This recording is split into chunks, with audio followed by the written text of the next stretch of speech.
പ്രിയങ്കരനായ അധ്യക്ഷൻ, ഈ സർവകലാശാലയുടെ ചാൻസലർ കൂടിയായ സയ്യദ് സാദിഖ് അലി ശിഹാബ് തങ്ങൾ, ഈ സമ്മേളനം ഉദ്ഘാടനം ചെയ്ത സമസ്ത കേരള ജമിഅത്ത് ഉലമയുടെ പ്രസിഡന്റ് സയ്യദ് മുഹമ്മദ് ജിഫ്രി മുത്തുക്കോയ തങ്ങൾ, ഏറ്റവും ബഹുമാന്യനായ പ്രതിപക്ഷ ഉപനേതാവ് CPK കുഞ്ഞാലിക്കുട്ടി സാഹിബ്, ഈ സർവകലാശാലയുടെ vice chancellor Ustad doctor Bahauddeen Muhammad Nadvi, Abdul Samad Samadani MP, MLA മാർ, വേദിയിലുള്ള പണ്ഡിത ശ്രേഷ്ഠരെ, ഇന്നിവിടെ ബിരുദം ഏറ്റുവാങ്ങുന്ന യുവ പണ്ഡിതരെ, പ്രിയമുള്ള സഹോദരങ്ങളെ, ദാറുൽ ഹുദ ഇസ്ലാമിക് യൂണിവേഴ്സിറ്റിയുടെ ചരിത്രപരമായ ഈ റൂബി സമ്മേളനത്തിൽ പങ്കെടുക്കാൻ കഴിഞ്ഞതിലുള്ള അതിയായ സന്തോഷം ഞാൻ നിങ്ങളുമായി പങ്കുവയ്ക്കുന്നു. ഇതൊരു വിസ്മയമാണ്.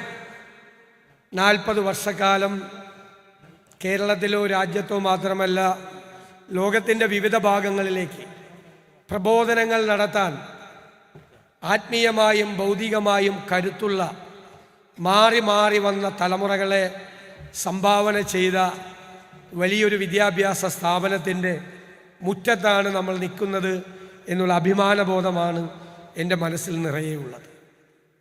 12 വർഷക്കാലത്തെ നീണ്ട സമരയ്ക്ക് ശേഷമുള്ള ഈ ബിരുദം നിങ്ങൾ ഏറ്റുവാങ്ങുമ്പോൾ നിറഞ്ഞ ഉത്തരവാദിത്വത്തോടു കൂടി ഈ സർവകലാശാലയുടെ മഹിതമായ ലക്ഷ്യത്തെ ലോകത്തെല്ലായിടത്തും എത്തിക്കാൻ വേണ്ടിയിട്ടുള്ള വലിയൊരു ഉത്തരവാദിത്വമാണ് നിങ്ങൾ ചുമലുകളിൽ ഏൽക്കുന്നത് എന്ന് നിങ്ങൾക്ക് ബോധ്യമുണ്ട് എന്നെനിക്കറിയാം.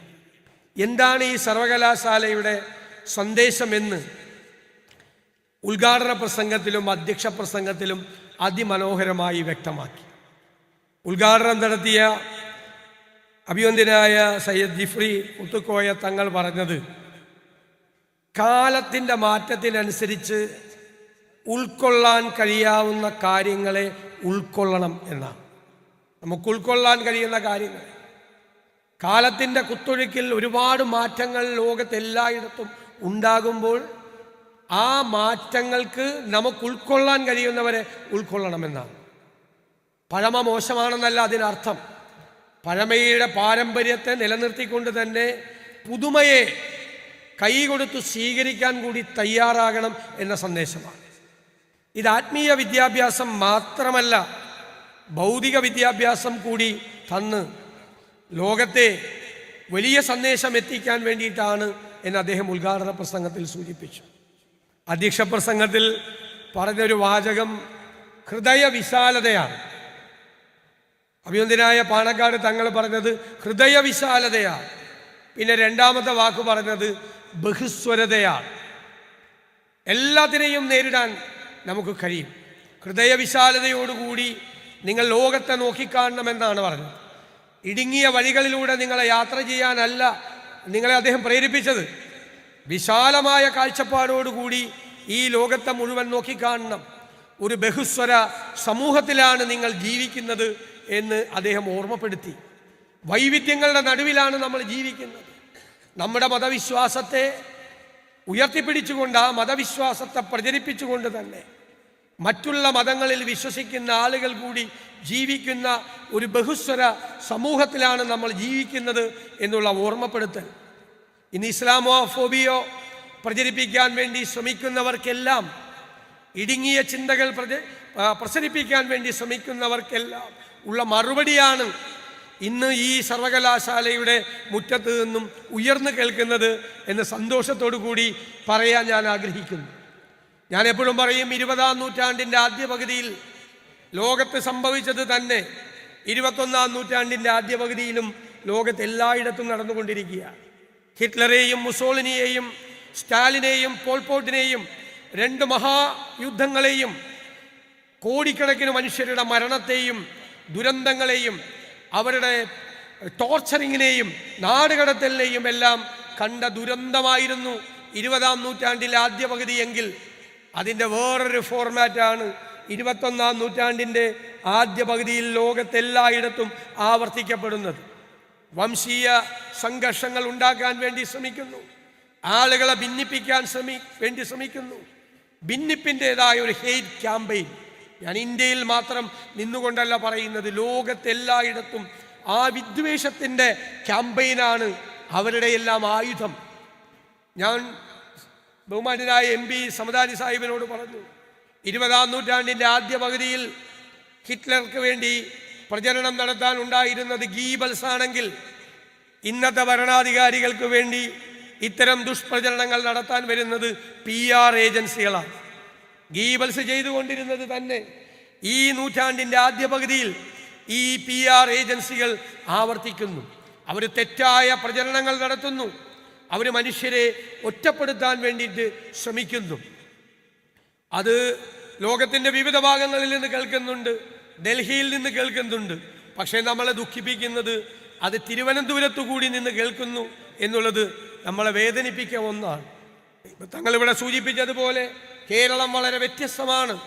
വ്യത്യസ്തമായ വഴികളിലൂടെ യാത്ര ചെയ്ത് ഈ രാജ്യത്തിന് മാതൃക നൽകേണ്ട സംസ്ഥാനമാണ് കേരളം. ആ സംസ്ഥാനത്തും ഈ ഇസ്ലാമോഫോബിയയുടെ വേറൊരു പുതിയ ഫോർമാറ്റ്, തങ്ങളെ വരെ കേന്ദ്രീകരിച്ചുകൊണ്ട് ഒരു ആക്രമണം നടത്താൻ ശ്രമിക്കുന്നു.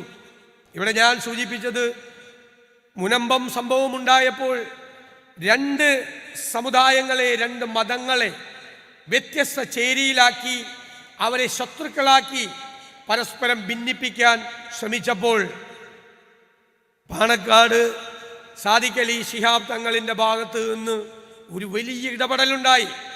ശ്രീ കുഞ്ഞാലിക്കുടി സാഹിബും കൂടെ ഉണ്ടായി. അവർ എറണാകുളത്തേക്ക് വന്ന് ക്രൈസ്തവ മേലധ്യക്ഷന്മാരുമായി നടത്തിയ ഒരു കൂടിക്കാഴ്ച, ഞാൻ പറയും അത് കേരളത്തിൻ്റെ സാമൂഹ്യ രാഷ്ട്രീയ ചരിത്രത്തിൽ അടയാളപ്പെടുത്തേണ്ട ഒരു അധ്യായമായി ഇന്ന് മാറി. അതാണ് അദ്ദേഹം ഇന്നത്തെ പ്രസംഗത്തിൽ പറഞ്ഞത്. ഭിന്നിപ്പിക്കാനല്ല, ആളുകളെ കൂട്ടിച്ചേർക്കാനാണ്. ഭിന്നിപ്പിക്കാനായി വന്ന എല്ലാവരുടെയും തന്ത്രങ്ങളെ ഇല്ലാതാക്കി യോജിപ്പിൻ്റെ അന്തരീക്ഷമുണ്ടാക്കി, ക്രെഡിബിലിറ്റി, വിശ്വാസ്യത ഉണ്ടാക്കി. അദ്ദേഹം പറഞ്ഞു, നിങ്ങളെ ഇവിടെ നിന്ന് ഇറക്കിവിടാൻ ഒരു മുസ്ലിം സംഘടനയും ഉണ്ടാവില്ല, നിങ്ങളോടൊപ്പമായിരിക്കും എല്ലാവരും എന്ന് പറഞ്ഞ അദ്ദേഹത്തിൻ്റെ വാക്കുകൾ അവരിന്ന് വിശ്വാസ്യതയോടുകൂടിയാണ് ഹൃദയത്തിൽ ഏറ്റുവാങ്ങിയത്. ആ സന്ദർഭത്തിൽ അഭിവന്ദ്യനായ ജിഫ്രി തങ്ങളും ആ നിലപാട് സ്വീകരിച്ചു എന്നുള്ളത് പ്രത്യേകം ഞാനിവിടെ പരാമർശിക്കാൻ ആഗ്രഹിക്കുന്നു. എല്ലാവരും ഒരുമിച്ച് നിന്നുകൊണ്ട് ഭിന്നിപ്പിക്കാനുള്ള തന്ത്രങ്ങളെ തകർത്ത് നമുക്കൊന്നിച്ച് നിൽക്കാൻ കഴിയുമെന്ന് അഭിമാനത്തോടെ ഈ കേരളത്തിൽ നിന്നുകൊണ്ട് നമുക്ക് ലോകത്തോട് വിളിച്ചു പറയാൻ കഴിഞ്ഞുവെന്നുള്ളതാണ് പ്രത്യേകത. ഇന്ന് മലപ്പുറത്തെ ഒറ്റപ്പെടുത്താൻ ശ്രമിക്കുന്നു.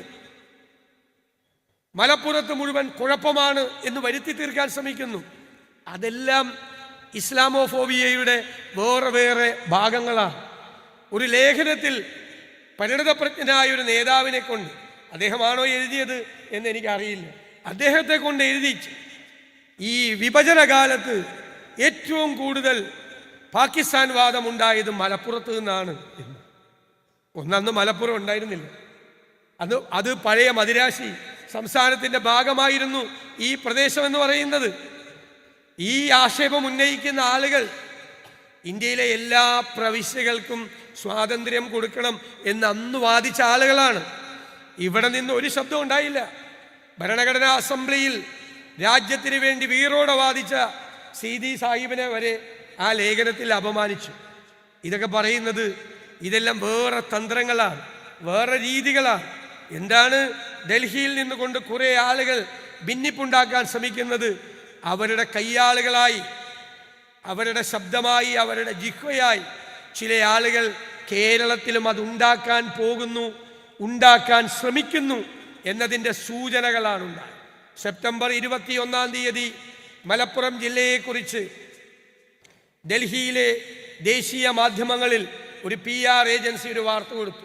മലപ്പുറം വളരെ മോശമാണ്, കുഴപ്പം പിടിച്ച ആളുകളാണ് ഇവിടെ ഉള്ളതെന്ന്.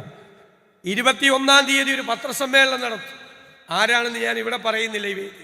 29-ാം തീയതി ഹിന്ദു ദിനപത്രത്തിൽ ഒരു അഭിമുഖം കൊടുത്തു. ഈ 3 കാര്യത്തിലും ഉള്ളത് ഒരേ കമ്പ്യൂട്ടറിൽ അടിച്ച മലപ്പുറം വിരുദ്ധ പ്രസ്താവനകൾ തന്നെയാണ്. ആരെ സന്തോഷിപ്പിക്കാൻ വേണ്ടിയിട്ടാണ്? ഇവിടെ എന്താ കുഴപ്പം? ഇത്രയും സൗഹാർദ്ദം എവിടെയാണുള്ളത്? ഇത്രയും സ്നേഹം എവിടെയാണുള്ളത്? ഇതുപോലെ ഒരുമിച്ച് താമസിക്കുന്ന സ്ഥലം വേറെ എവിടെയാണുള്ളത്? ഈ സ്നേഹത്തിൻ്റെ, സൗഹാർദ്ദത്തിൻ്റെ, സാഹോദര്യത്തിൻ്റെ ഭൂമിയെക്കുറിച്ച് മോശമായ പ്രചരണം നടത്തി ചിലരുടെ ഗുഡ് ബുക്കിൽ ആകാൻ വേണ്ടി പലരും ശ്രമിക്കുമ്പോൾ നമ്മൾ അതിന് മറുപടി കൊടുക്കേണ്ടത് തങ്ങളിവിടെ പറഞ്ഞ മനോഹരമായ വാക്കുകളിലൂടെയാണ്, ഹൃദയവിശാലതയിലൂടെയാണ്, എല്ലാവരെയും ചേർത്ത് നിർത്തിക്കൊണ്ടാണ്, ഹൃദയത്തോട് ചേർത്ത് നിർത്തിക്കൊണ്ടാണ് എല്ലാവരോടും നമ്മൾ പെരുമാറേണ്ടത്. നമുക്കവരെ തോൽപ്പിക്കാൻ കഴിയും. എനിക്കുറപ്പുണ്ട്, നമുക്കവരെ ഒരുമിച്ച് നിന്നുകൊണ്ട്, തോളോട് തോളൊരുമി നിന്നുകൊണ്ട്, നമ്മളെ ജാതീയമായി മതപരമായി ഭിന്നിപ്പിക്കാൻ ശ്രമിക്കുന്ന എല്ലാ ശക്തികളെയും നമുക്ക് ചെറുത്തു തോൽപ്പിക്കാൻ നമുക്ക് കഴിയുമെന്ന കാര്യത്തിൽ യാതൊരു സംശയവുമില്ല. മക്കയിൽ നിന്നും മദീനയിലെത്തിയ പ്രവാചകൻ അവിടെ ഒരു ഭരണഘടന ഉണ്ടാക്കി. ആ ഭരണഘടന ഇസ്ലാമിന് വേണ്ടി മാത്രമുള്ള ഭരണഘടനയായിരുന്നില്ല. അവിടെ ജീവിച്ചിരുന്ന ക്രൈസ്തവർക്ക് വേണ്ടി, അവിടെ ജീവിച്ചിരുന്ന ജൂതന്മാർക്ക് വേണ്ടി, എല്ലാവർക്കും അവരവരുടെ പ്രാർത്ഥനകളിൽ മുഴുകാൻ, അവരുടെ വിശ്വാസത്തിൽ നിൽക്കാൻ അവരെ അനുവദിക്കുന്ന ഒരു ഭരണഘടനയാണ്. ആ ഭരണഘടന പോലെ സമാനതകളില്ലാത്ത ഒരു ഭരണഘടനയാണ് നമ്മുടെ രാജ്യത്തിൻ്റെ ഭരണഘടന. എല്ലാവരും ചേർന്നുകൊണ്ട്, ഒരുമിച്ച് നിന്നുകൊണ്ട്, ഈ രാജ്യത്തെ എല്ലാവരെയും ഒരു കുടക്കീഴിൽ ആക്കിക്കൊണ്ട്, ഭിന്നിപ്പിൻ്റെ ശ്രമങ്ങൾ ഏറ്റവും കൂടുതലുണ്ടായിരുന്ന ഒരു കാലത്ത് ആ ഭിന്നിപ്പിനെതിരായി ശബ്ദമുയർത്തിയ ഈ രാജ്യത്തിൻ്റെ ഏറ്റവും വലിയ ഡോക്യുമെൻ്റാണ് ഇന്ത്യയുടെ ഭരണഘടന. ആ ഇന്ത്യയുടെ ഭരണഘടന നൽകുന്ന അവകാശങ്ങൾ ഇല്ലാതാക്കാൻ ആര് ശ്രമിച്ചാലും അവരെ നമ്മൾ പരാജയപ്പെടുത്തുക തന്നെ ചെയ്യും. നമുക്ക് ഈ രാജ്യത്തിനൊരു മഹിതമായ പാരമ്പര്യമുണ്ട്. അന്ന് ഇവർ പലരും പറയുന്ന പാരമ്പര്യമല്ല. ലോകത്തിൻ്റെ വിവിധ ഭാഗങ്ങളിൽ നിന്ന് വന്ന എല്ലാ ജനപദങ്ങളെയും ഇരുകൈകളും നീട്ടി സ്വീകരിച്ചൊരു പാരമ്പര്യം. അതിൻ്റെ തുടർച്ചയായിരുന്നു ദേശീയ പ്രസ്ഥാനം. എല്ലാ വൈവിധ്യങ്ങളെയും ഹൃദയത്തിലേറ്റിയ ഒരു പാരമ്പര്യം. അതിൻ്റെ എല്ലാം പ്രോഡക്റ്റാണ് നമ്മുടെ ഇന്ത്യൻ ഭരണഘടന. ആ ഭരണഘടനാ മൂല്യങ്ങളെ സംരക്ഷിക്കാൻ നമുക്ക് കഴിയും, നമുക്ക് കഴിയണം. നമ്മളൊരു കാര്യം മനസ്സിൽ വിചാരിക്കുക, നമ്മളല്ല ഭീരുക്കൾ, നമ്മളല്ല ഭയക്കേണ്ടത്, അവരാണ് ഭീരുക്കൾ. അവർക്കാണ് പേടി, അവർക്കാണ് ഇൻസെക്യൂരിറ്റി, അവരാണ് അരക്ഷിതരായിരിക്കുന്നത്. കാരണം അവരാണ് വേണ്ടാത്തത് ചെയ്യുന്നത്, അവരാണ് ദൈവഹിതത്തിനെതിരായി പ്രവർത്തിക്കുന്നവർ, അവരാണ് മനുഷ്യനെ ഭിന്നിപ്പിക്കാൻ ശ്രമിക്കുന്നത്. ഭയം വേണ്ടത് അവർക്കാണ്, നമുക്കല്ല ഭയം വേണ്ടത്. നമ്മൾ ധീരരായിരിക്കുക. ഭീരുക്കളെ തോൽപ്പിക്കേണ്ട ചുമതല നമുക്കാണ്.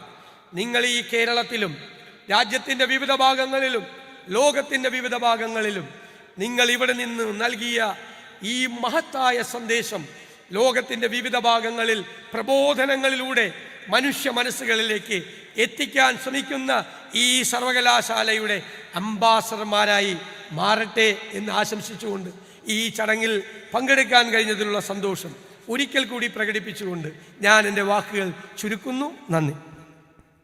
വളരെ